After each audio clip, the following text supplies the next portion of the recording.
Hello, everybody. Welcome back to the Don J MMA podcast. I'm here with Don Dada as per usual. We're going to be reviewing UFC 307. The main event was absolutely excellent. In my mind, it heavily saved the card. There was a lot of refereeing decisions that people weren't necessarily happy about. A lot of decisions in general. A lot of people weren't happy about. We had legends losing, like Wonderboy and Jose Aldo. Some controversially.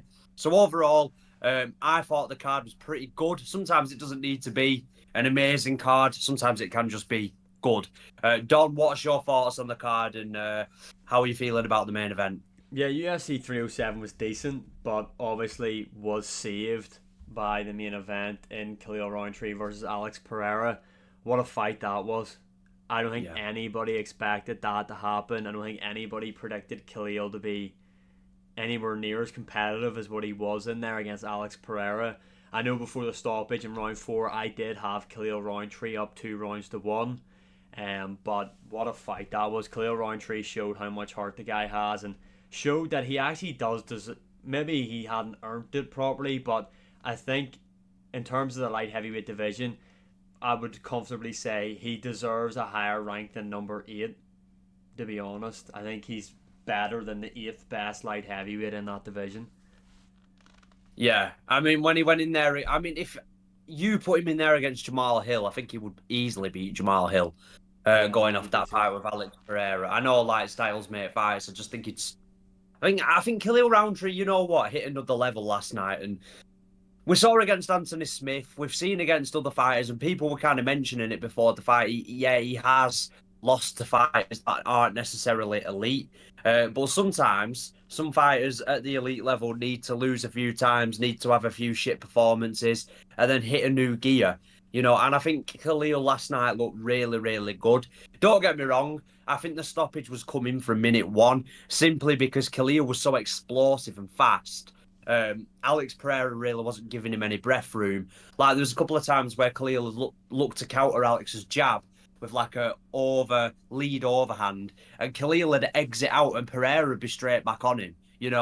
No resetting room for Khalil Roundtree. Dom, what Alex Pereira's cardio, man,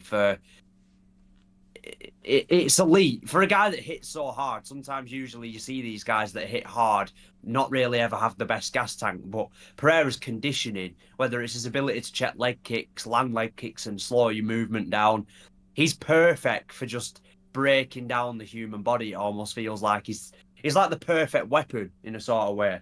Yeah, I mean that there. What a performance from Pereira. I mean, the real talking point is Khalil Rountree, how competitive he made it. I still can't believe that guy, even though I picked Khalil Rountree to win, by the way, I still cannot believe that he went 4 rounds with Alex Pereira and was winning.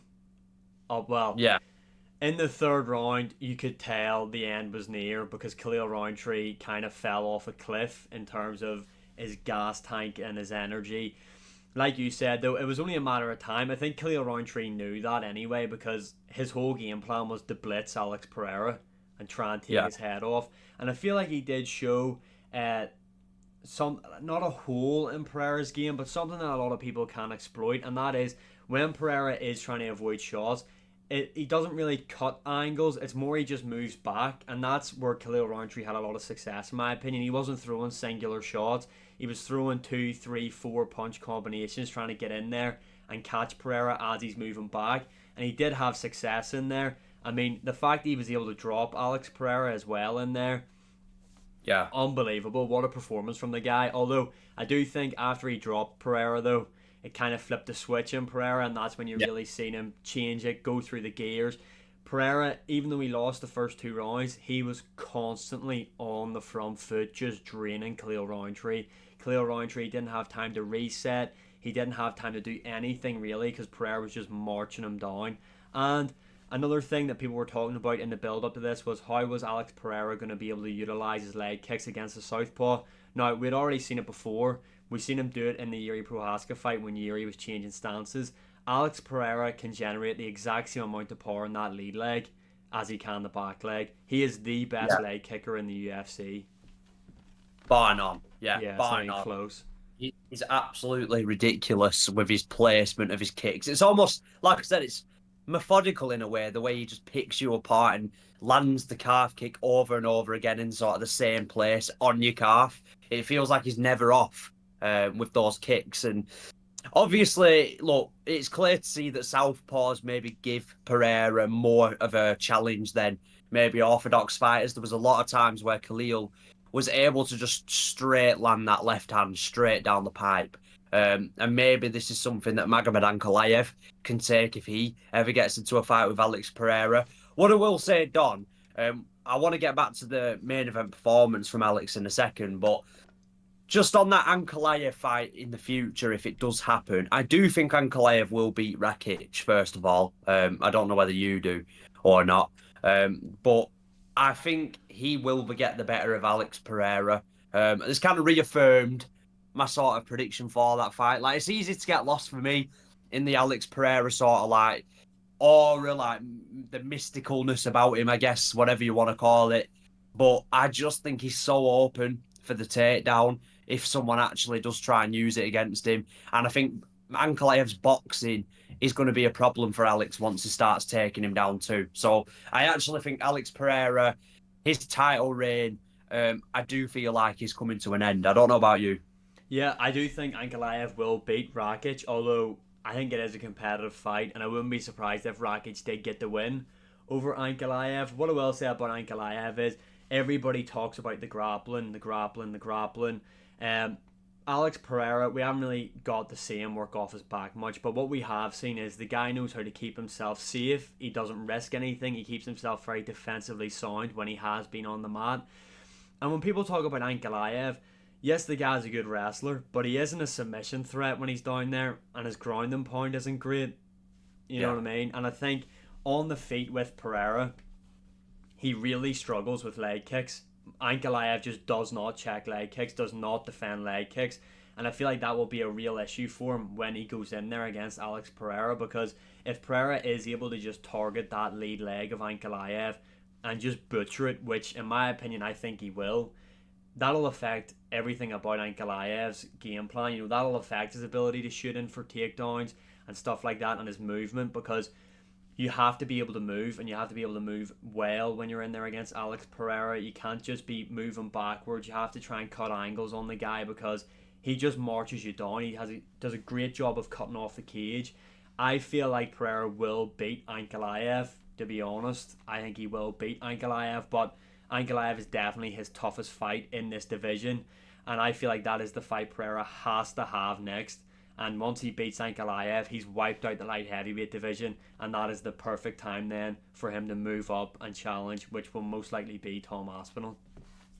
Yeah, and even now Magomed Ankalaev's fighting Alexander Rakic. In my mind, I made a TikTok video on it. I'd like to see that heavyweight move now. I really, really would. I think now's the time to make either a global superstar out of Tom Aspinall or an even bigger than he already is global superstar out of Alex Pereira. Just because the heavyweight division's so dead. When Jones and Stipe retire, I just want to see Tom Aspinall become a big pay-per-view star. You know, if you're gonna have a shit division, you could you could have a division where, yeah, Tom Aspinall is ruling over the division. It's not really that competitive, but at least he's a big household name. And I think a Pereira fight would be perfect for that. Um, but I think we will see Pereira have one more fight at light heavyweight. Like you said, it could be Ankalaev. I think it could even be Jamal Hill. I just think because he's talked it up so much, we might see that fight again, just while Ankalaev is out. I think it just depends on how active Pereira wants to be. You know, if he wants to get back in there again in another 2 months, Ankalaev's not going to be ready. So let's see who he fights next. I think the Ankalaev fight, going back to what we were saying, I personally think Ankalaev's not done. And I think this is something that I commend Khalil Roundtree for his performance, Don. Showed a ton of heart. I commend Yuri Prohaska for trying to tough it out against him. You know, Jamal Hill tried it on the feet too. But these are all they're all very dumb game plans. You know, if we put it bluntly, they are. Yeah. You're striking with a guy that is the most composed striker in the UFC, bar none. The most experienced striker in the UFC, bar none. And probably one of the greatest strikers of all time. I think Ankalaev will do what Jan Blachowicz sort of did but I don't think he'll gas out. I don't think that fight will be fought at elevation either.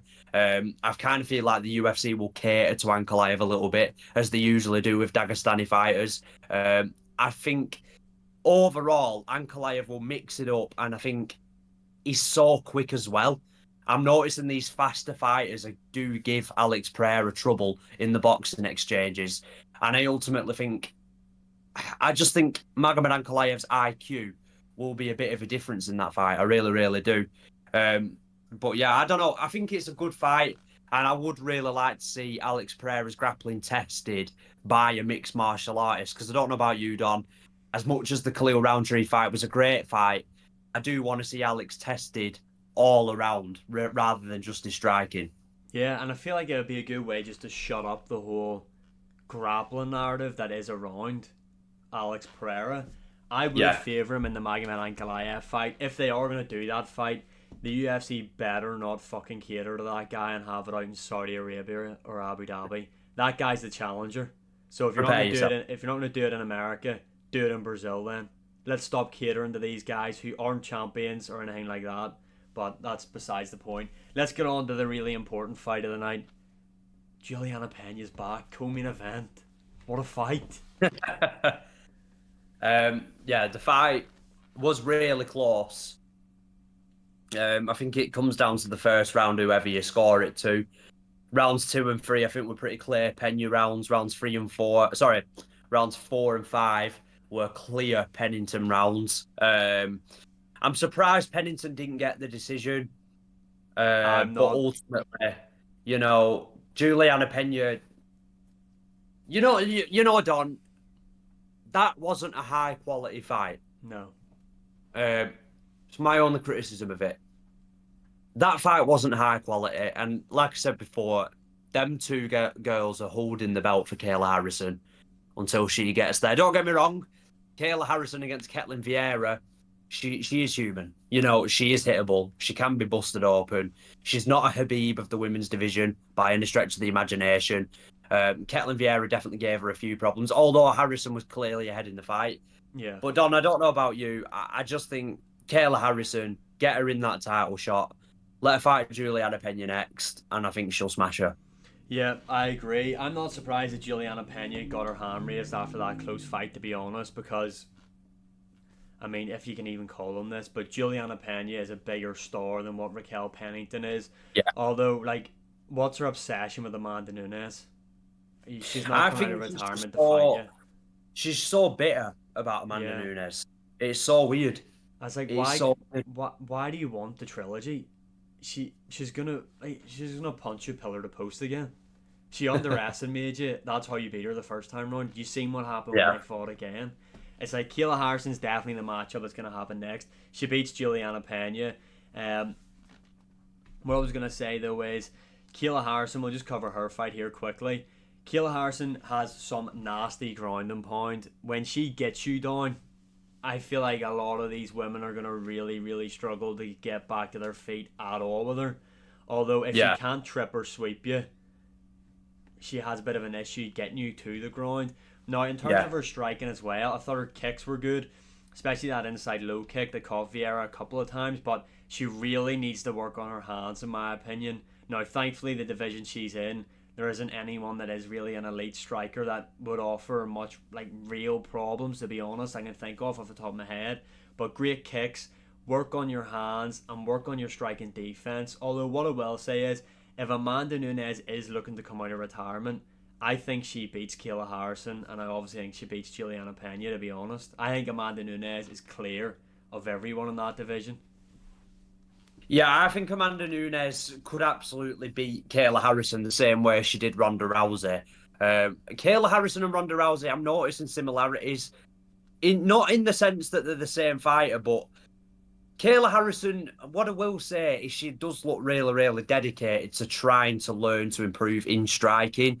She was throwing out a lot of feints against Vieira, wasn't really capitalizing on him, but you can see she's trying to fight intelligently on the feet at the very minimum. Whereas, man, honestly, Don, Pena, I genuinely say this right now. I think Pena. I said before I'd give Pena a tough 1 minute in a kickboxing fight, and I genuinely still do believe that, especially in straight boxing. I just her hands are awful. They're woeful. They It's are really bad. bad. Like, It's really, really bad. Like, honestly, like Raquel Pennington gave Juliana Pena a lot of respect in terms of respecting her power last night, and I don't know why. She was not hurting her at all. Like, not hurting her at all. She almost flails her arms every single time she gets in an exchange. And don't get me wrong, Pena's tough and she is willing to exchange. You've got to give her credit. I just think someone like Kayla Harrison gets in there. I just think I could see her bulldozing right through anything Pena has, right through anything she has. She could even land like a four-punch combination on Harrison, and Harrison would just bulldoze right through it and land a right hand that just has more impact. Do you know what yeah, I'm trying to say? There's just no power there at all.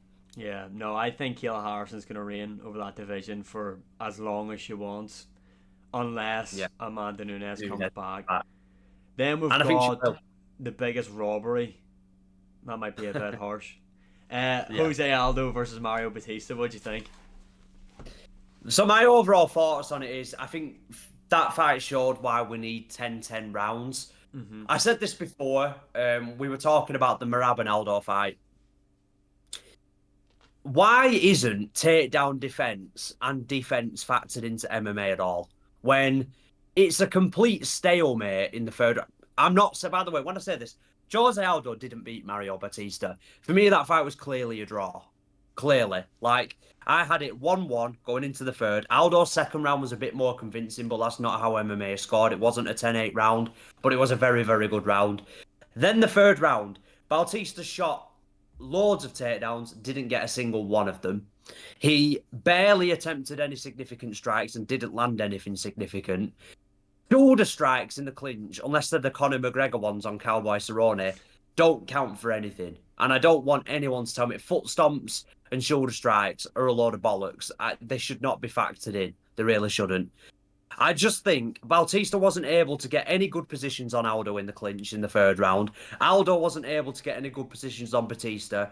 It's a stalemate. By the letter of the law in MMA, the rules of MMA, Batista does have to win that fight because you can't score rounds 10-10 in MMA. It's virtually impossible.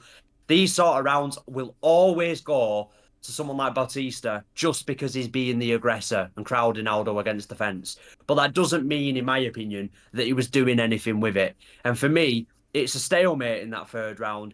And that is exactly why we need 10-10 rounds. And if we have 10-10 rounds, guess what this will do? It'll make fights more entertaining. Because if it's a stalemate in the clinch, they might disengage from it or they might get their arse in gear and actually try and land something meaningful. So for me, that fight is the epitome of what is fucking wrong with MMA scoring or the judging criteria right now. You should not win a round for doing fuck all. There you go. That's my overall thoughts on it. It just pisses me off the more I think about it, man. And this isn't hate to Mario Batista either. I ain't trying to shit on Mario Batista. In fact, no, I sort of am. I sort of am. But at the same time, he's smart enough to know he'll win the round doing that. But he should not win the round doing that. Done.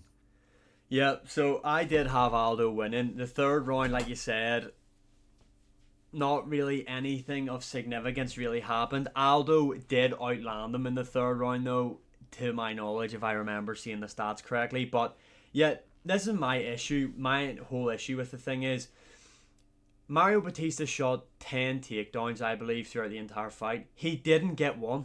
He didn't take Aldo Why down does that once. count for nothing? Yeah, Yeah, why like, doesn't it count? yeah, why can't defending a takedown not count for something? Like Aldo defended every single takedown that Mario Batista attempted on him. Even when Mario Batista, I seen people commenting on this because I posted a TikTok about it saying, "Well, Mario Batista, he won off control," but What basically control? hugging a guy against the cage, like he wasn't even at points, especially. It wasn't as if I was clinching him with him against the cage. He's gonna look to maybe move around into a single leg, or he's gonna maybe look to post off him, land an elbow, land a knee, couple of strikes. Nothing. He just lay on Aldo. It's so shit. And if you complain about stuff like this, then you get these fucking mongs that comment to be Oh, like, that you're not a proper fan. This is grappling. That is not they grappling. It's so they need boring. weeding It's out. so shit. They need to change It's something not. about that. It's not even that though. It's not even just that. It's not grappling at all. Like it's a stalemate, guys. There is one thing respecting grappling, right? Yes, it's mixed martial arts. Me and Don Dada don't watch Muay Thai. Well, I don't know about you, Don. We prefer MMA though over Muay Thai. We prefer MMA over boxing. We prefer MMA over K1 and Taekwondo. And we accept, Don, we accept Yep. that grappling is a part of MMA. But when it is a stalemate up against the fence, you should be separated. You just should be. And then Mike Beltran separates him, and the crowd booing Bautista when he shot straight back in for a double leg. Like that nearly made me cringe so bad. But Bautista was trying to be aggressive with Aldo. He just couldn't get anything off. He was trying to get the takedowns on Aldo. He just couldn't get them. And then Aldo couldn't spin Bautista around and reverse the position either. So for me, it's a stalemate. It's a stalemate. It's clearly a stalemate in the grappling. You know, obviously, like you said, Aldo landed more strikes in the third. I guess it could come down to that in that kind of round, and you could say Aldo has to win on strikes. But obviously, the judges won't get those numbers while they're watching the fight. But Yeah. the clinch work, that is not control. People need to understand.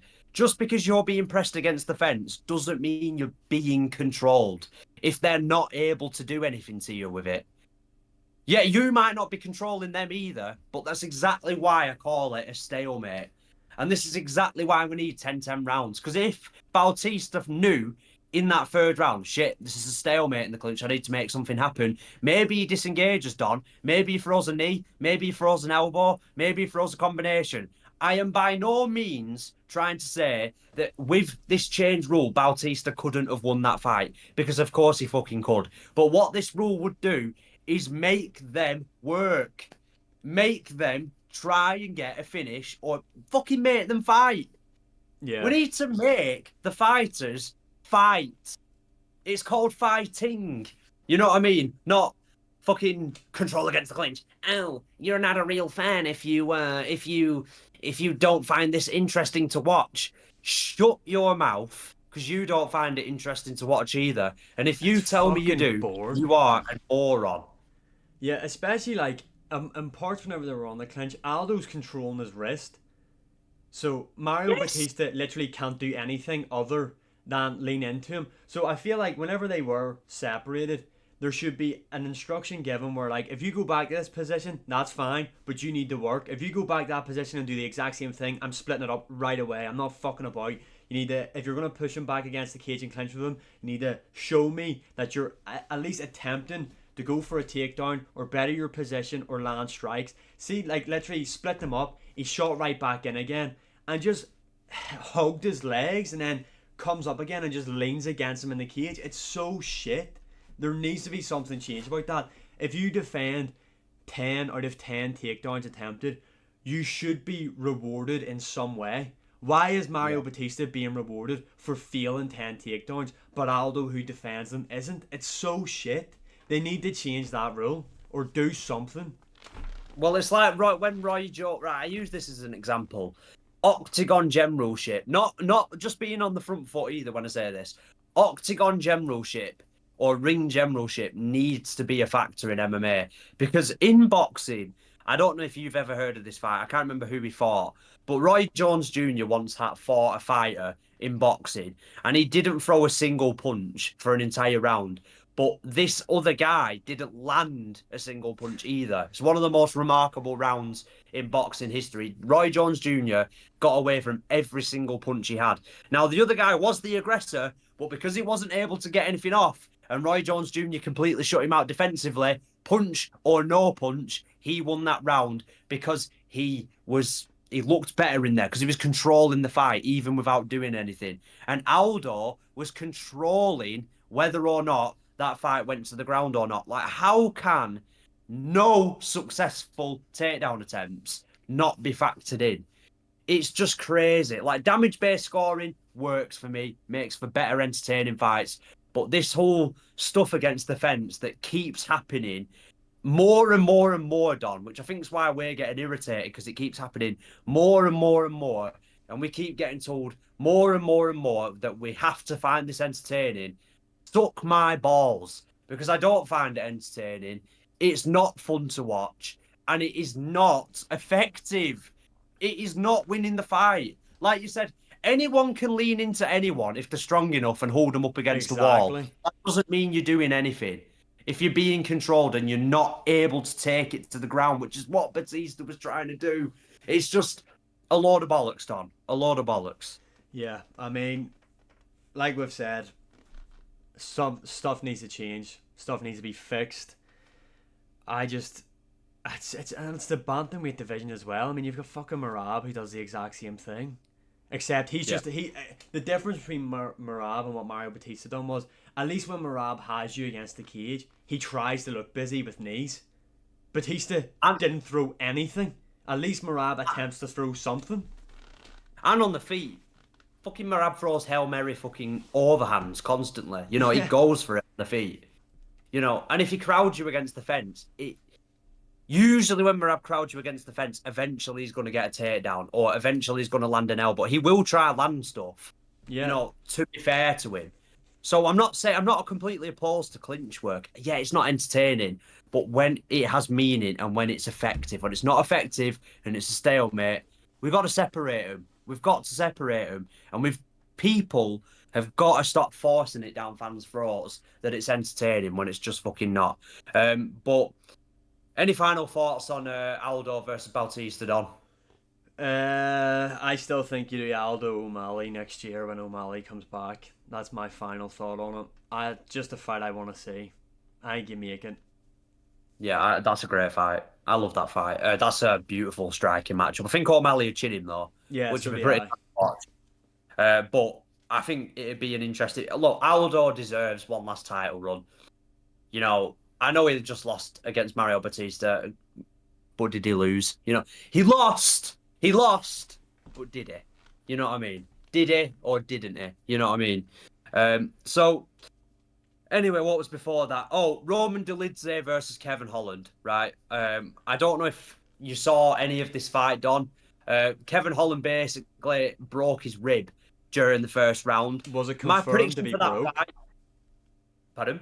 I knew he injured his rib. What is it broke? Did they confirm that it was Oh, broke? I thought it was broke, but actually I've not seen it officially confirmed, but it Well, looked we'll like say it. it's broke.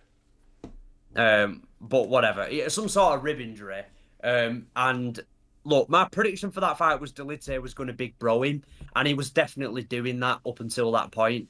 Kevin Holland looked pretty good on the feet until Delite just used his sheer man fucking back Just hair. strength. His back is just full of hair. Like when you see a guy with that much back hair, you know you're in trouble. You know what I'm trying to say? That's like a gorilla. So not in a racial way, by the way, guys. Come on. And Delite's white anyway. Who cares? So he tries to take down Kevin Holland, gets him on his back, and just big bros him. Kevin Holland does pretty good jiu-jitsu, wasn't able to get out of that position.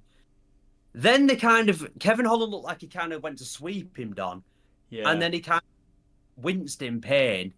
And it looked like he was trying to stop there and then, and the referee didn't stop it. Delidze got full mount, really started raining down fire on Kevin Holland.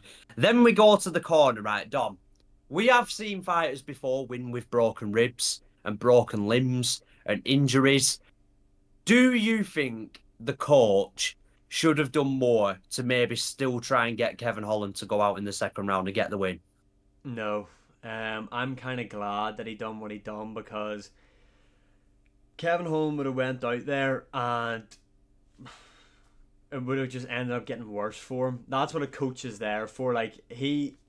Kevin Holland visibly looked like, I know he wasn't gonna say he didn't want to be there, but from the way he was getting on in his corner, the guy was in pain.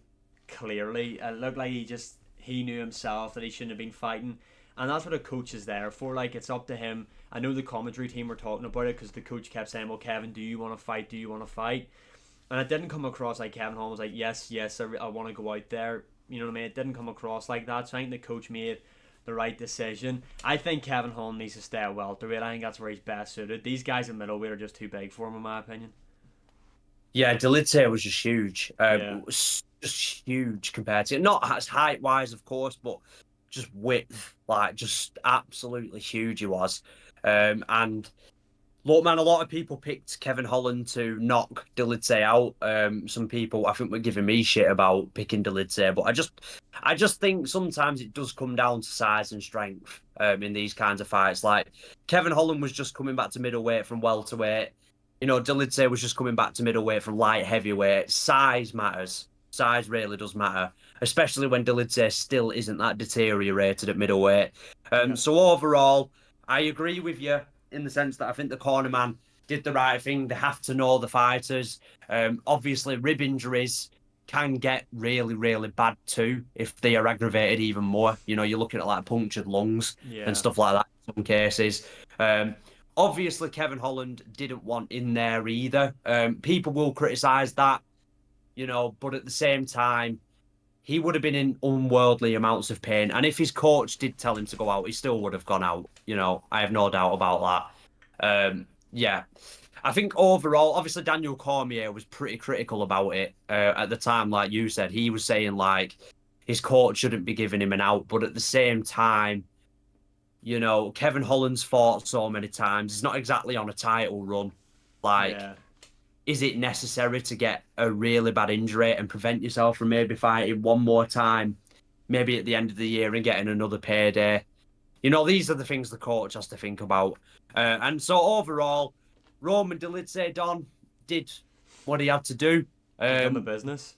Match him and Done the Paulo Costa business. next.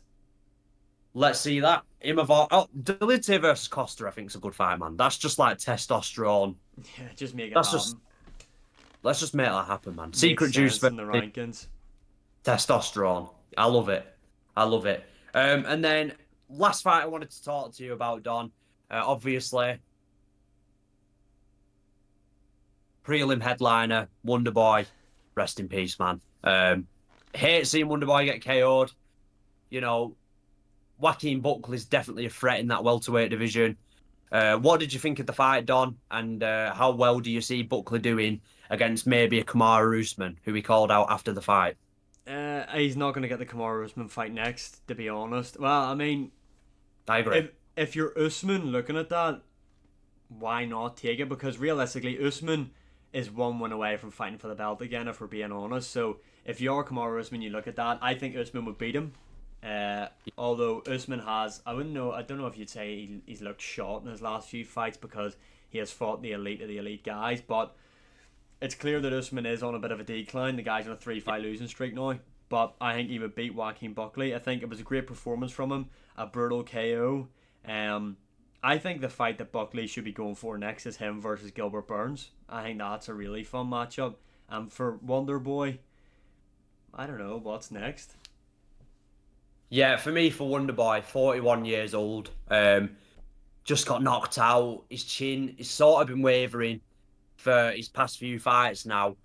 You know, obviously being knocked out as well, Wonder Boy knows he will have to take a little bit of time off if he wants to get back in there. So he might even be 42 when he gets back in the octagon. It feels like, Don, Wonder Boy's holding out for one last clinical striking matchup. You know what I mean?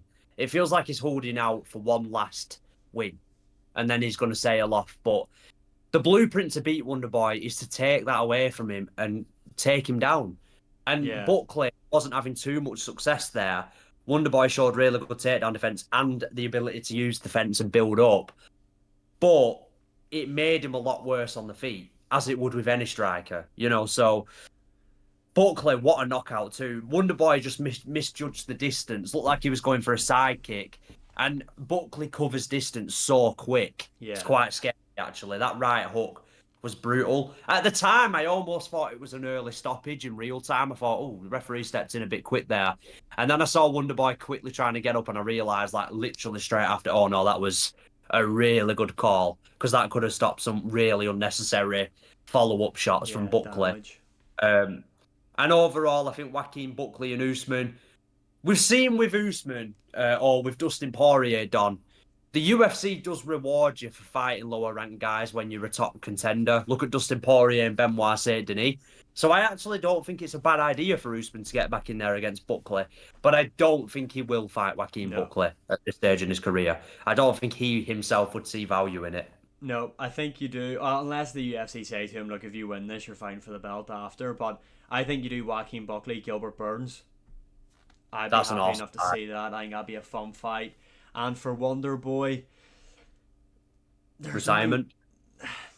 I mean, I really would have liked to have seen the MVP fight, but I just don't want to see Wonder Boy get fucking KO'd again. And I think that is what would happen if he fought MVP, to be honest. Yeah. But if he is looking to stay around, MVP Wonder Boy in a 3-rounder,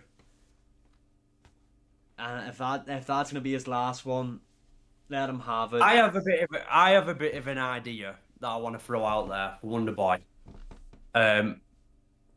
I don't know whether or not this would never happen, but Conor McGregor.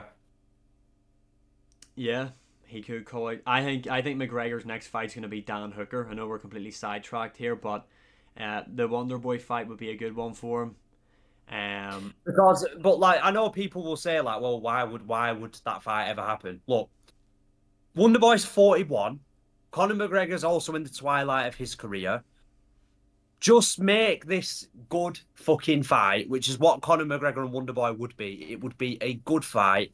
Don't get me wrong, I think there's every chance Wonderboy would absolutely put a masterclass on Conor McGregor, even at the age of 41. He is better than him on the feet. But at the same time, Conor's got the power and he, done other things that he might be injecting into his system, should we just Yeah, say, lately. And cocaine. No, I'm joking. But he's just got other things that he can use to make this a really fun fight, in my opinion. And I just think, fuck it, why not? If the Michael Chandler fight's not going to happen, Conor McGregor wants to fight at welterweight, Joaquin Buckley would smash him, all these other guys would take him down to... Let's fucking have it. Let's just have a good fight with Wonderboy. yeah, that would be a fun one that would make sense. A nice big send off for Wonder Boy, nice big payday, big massive fight for him, and it's a winnable fight, like you said. But yeah, overall, UFC 307 was an okay card. Main event saved it. Just before we finish off, I've got a question for you. Go on. Who's higher on the GOAT list, Pereira or Khabib? Still Habib. Yeah, still Habib. I just think there's some... I don't know. There's just... Habib was just different, man. In his prime, he was just an animal. And the competition he beat, I guess longevity-wise, he didn't beat a lot of names. He beat 7 great names in his career. But the competition level in his title defenses was ridiculously good. And how easy he made it look. To me, with Alex Pereira's competition level, of his kind of competition level, I don't think you can compare it. But at the same time, Don, Alex Pereira, if he beat Ankalaev, I think there could be a conversation to be had. I just want to see Alex Pereira tested against an elite grappler.